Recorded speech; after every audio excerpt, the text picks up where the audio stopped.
How to stop making cancer. దీనిలో భాగంగా అంటే మనకు మనమే క్యాన్సర్ తయారు చేస్తున్నాము అనే దానిలో భాగంగా మనం రోజు వాడే ఒక ముఖ్యమైన దాని గురించి చెప్తాను. ఏంటంటే టూత్పేస్ట్. నేను హెల్తీగా ఉండాలనే ఉద్దేశంతో రోజుకి 2 సార్లు టూత్పేస్ట్ తోటి మనం బ్రష్ చేస్తూ ఉంటాము. మరి దాంట్లో టూత్పేస్ట్లో ఉప్పు ఉందా? టూత్పేస్ట్లో ఉప్పా అని అందరూ అడుగుతున్నారు కదా. నేను ఫ్లోరైడ్ ఉందా అని అడుగుతాను. ఒక్కసారి మీ టూత్పేస్ట్ వెనకాల లేబుల్ చూడండి, ఫ్లోరైడ్ ఉంటుంది.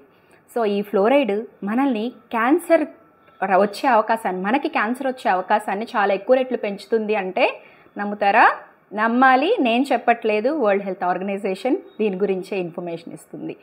సో మీ టూత్పేస్ట్లో ఫ్లోరైడ్ లేని దాన్ని ఎంచుకోండి. ఇంకొకటి మెయిన్గా బ్రష్ చేసే దాంట్లో మనం చూడాల్సింది మన టూత్ బ్రష్ బ్రిజిల్స్ అన్నీ కూడా ప్లాస్టిక్ తోటే ఉంటున్నాయి. సో ప్రతిరోజు ప్లాస్టిక్ని మన ఓరల్గా ఇంట్రడ్యూస్ చేయడం వల్ల మైక్రో ప్లాస్టిక్ అనేది మన బాడీలోకి ఎంటర్ అవుతుంది. ఇది కూడా ఇంకొక మెయిన్ రీజన్ మనకి క్యాన్సర్ రావడానికి. సో మన పాత రోజుల్లో ఉన్న పద్ధతులు కనీసం వారంలో 2 సార్లు అన్నా సరే మీ బ్రష్ని, పేస్ట్ని అవాయిడ్ చేసి గానుగ పుల్లలతోటి, వేప పుల్లలతోటి, మిస్వాక్ అనే ఒక స్టిక్స్ ఈ మధ్య మార్కెట్లో అందుబాటులో ఉన్నాయి.